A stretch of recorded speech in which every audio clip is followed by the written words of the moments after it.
পুরনো আইনের জায়গায় নতুন আইন। সোমবার থেকে ভারতে কার্যকর 3টি নতুন আইন, যা মানতে নারাজ বিরোধীরা। কেন্দ্রের বিরুদ্ধে তারা সরব, পাল্টা জবাব দিয়েছে বিজেপিও।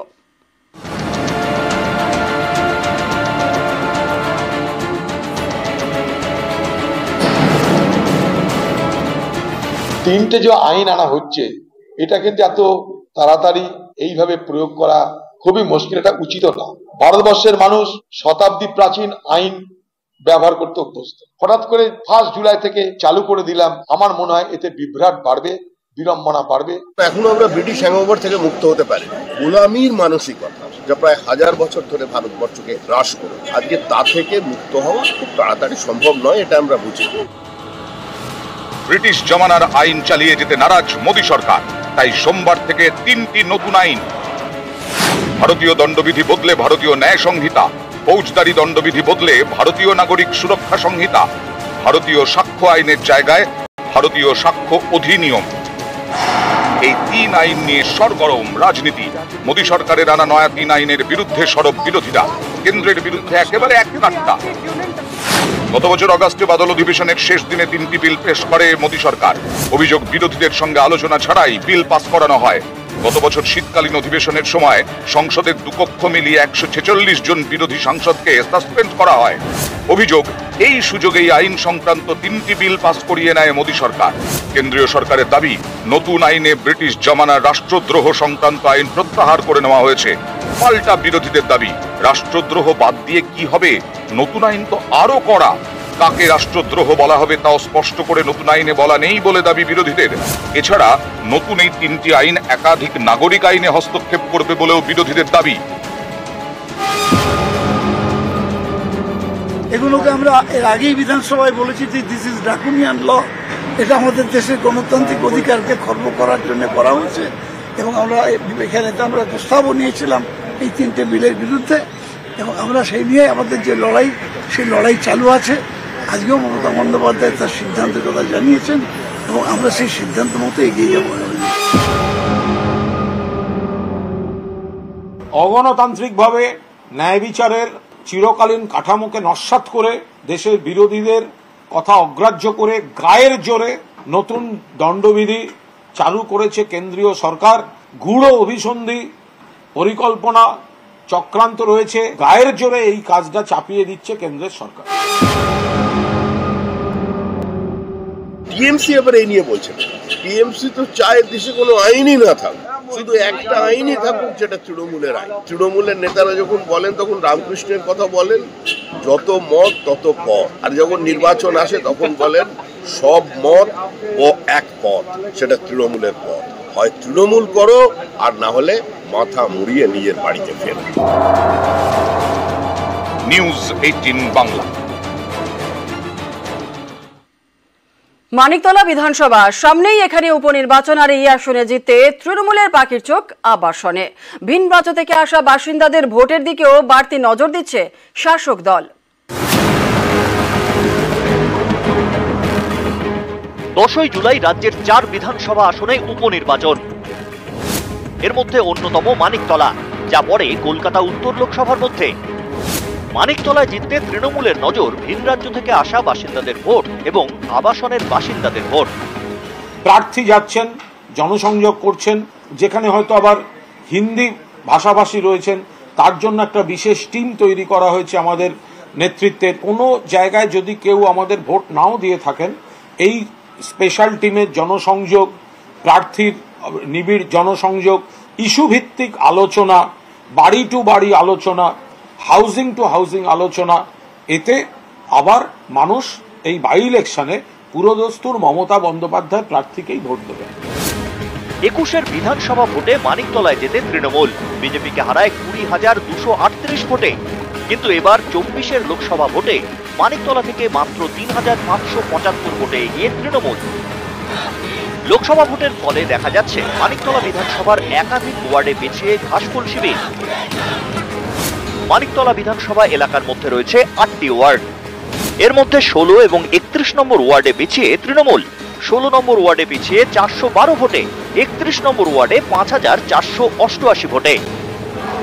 ভবানীপুরের মতোই মানিকতলা বিধানসভা এলাকাতেও ভিন রাজ্য থেকে আসা অনেকে থাকেন। ভিন রাজ্যের বাসিন্দাদের ভোট প্রায় 17%।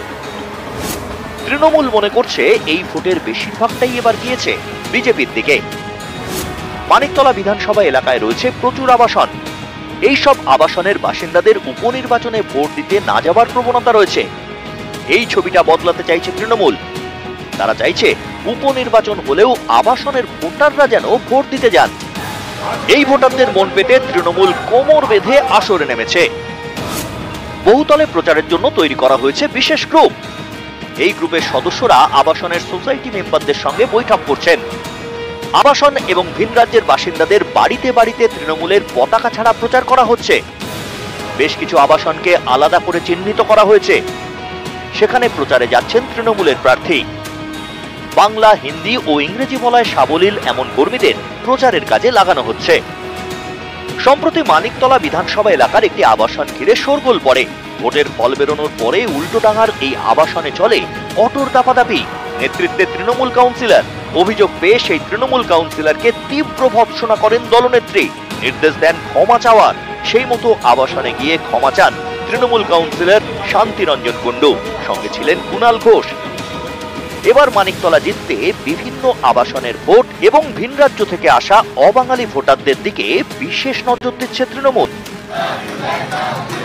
কোনো অবস্থাতেই মানিকতলা বিধানসভার উপনির্বাচন আসলে যা শহরাঞ্চলে তৃণমূল কংগ্রেসের ভোট কতটা অক্ষুণ্ণ থাকছে তা বুঝে নেওয়ার নির্বাচন।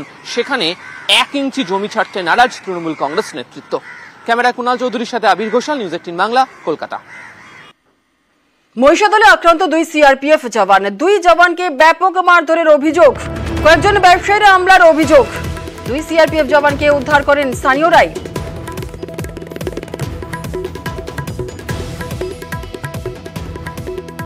কোলাঘাট থেকে হলদিয়া, তার মধ্যে উল্লেখ করছে এই যে রাজারামপুর, একবার এখানে ব্যাঙের ছাতার মতো অবৈধ দেহ ব্যবসা, মানে হোটেল হয়ে দেহ ব্যবসা হচ্ছে, যার জন্য চুরি ছিনতাই রাহাজানি। সেই যে চুরি ছিনতাই আমরা বিগত দিনে অভিযোগ তুলেছিলাম, আজকে হাতে নাতে প্রমাণ। সিআরপিএফরা আক্রান্ত। তারা একটু সিভিল ড্রেসে ঘুরতে এসেছিল, তাদেরকে তুলে নিয়ে গিয়ে তাদের থেকে সমস্ত কিছু ছিনতাই করে নিয়েছে। তাদের কাছ থেকে টাকা জোর করে ট্রান্সফার করিয়েছে, তাদেরকে এমন মারধর করেছে। আপনারা দেখবেন এইরকম দীর্ঘদিন এই অনাচার এখানে। আমি যেটা বুঝতে পারছি যে এখানে পুলিশ প্রশাসন উদাসীন, তারা এই বিষয়ে কিছুই করছে না। জঙ্গি যোগে বাগদায় গ্রেফতার বিজেপির যুব নেতা বিক্রম রায়কে গ্রেফতার করেছে লখনৌ অ্যান্টি টেররিস্ট স্কোয়াড। সোমবারই উত্তর 24 পরগনার বাগদার গাঙ্গুলিয়ায় অভিযান চালায় লখনৌ অ্যান্টি টেররিস্ট স্কোয়াড এবং বাগদা থানার পুলিশ। গ্রেফতার করা হয় বিজেপির যুব নেতাকে। তার বিরুদ্ধে পাসপোর্ট অ্যাক্ট, ফরেন অ্যাক্ট সহ একাধিক ধারায় মামলা রুজু হয়েছে। लोग यूपी से आए हैं, लेकिन अभी हम इस पे कुछ बोल नहीं सकते, अभी प्रोसेस में है सारी चीजें। कितना सारे आदमी यहाँ से लेके? वन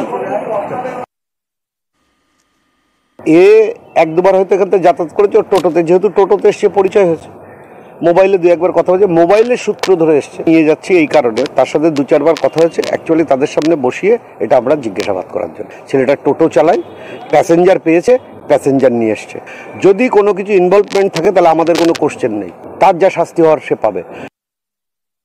যুব মোর্চার সাধারণ সম্পাদক গ্রেপ্তার হচ্ছে, উত্তরপ্রদেশের পুলিশ গ্রেপ্তার করেছে। বর্ডার এলাকা দিয়ে আজকে রোহিঙ্গাদের প্রবেশ করিয়ে আই কার্ড, আধার কার্ড ভারতবর্ষের করে দিচ্ছে। এইভাবে কত জঙ্গি ভারতবর্ষে ঢুকিয়েছে এরা, এর কোনো ঠিক নেই। এই দেশদ্রোহী কাজের জন্য অবশ্যই দৃষ্টান্তমূলক শাস্তি হওয়া উচিত। বিজেপির লজ্জা হওয়া উচিত যে এই ধরনের মানুষদের এরা দলের গুরুত্বপূর্ণ দায়িত্ব দেয়, যারা দেশদ্রোহী কাজের সঙ্গে যুক্ত। যে মানুষ হবে এসে তো অমানসিক কাজ করতে পারে না। এরা অমানসিক কাজকর্ম করে, টেররিস্ট হয়, অনেক কিছু হয়। তারপর নিজেকে বাঁচানোর জন্য যে কোনো একটা রাজনৈতিক দলের ছত্রছায়ায় এসে হাজির হয়ে যায়, আর এরা রাজনৈতিক দলের চান্সও পেয়ে যায়। তো কাজেই এদের কোনো রাজনীতি নেই, জাতি, ধর্ম, বর্ণ এইসব কিছু নেই। এরা হচ্ছে টেররিস্টই আছে, টেররিস্টই ছিল, টেররিস্টই থাকবে। বাংলাদেশেও বেপরোয়া বিহারের জুয়েলথিপ সুবোধ সিং। জেলে বসে ব্যবসায়ীদের হুমকি দিত এই সুবোধ, আর এবার সিআইডি অফিসারকে হুমকির অভিযোগ। আসানসোল জেল চত্বরে গাড়ি থেকে নামার সময় হুমকি। গ্যাংস্টার সুবোধের নামে আসানসোল দক্ষিণে থানায় অভিযোগ দায়ের গোয়েন্দা পুলিশের।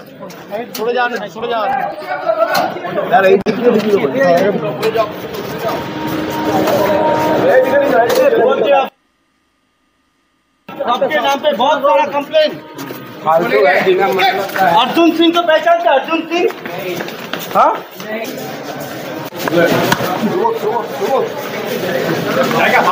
जाएगा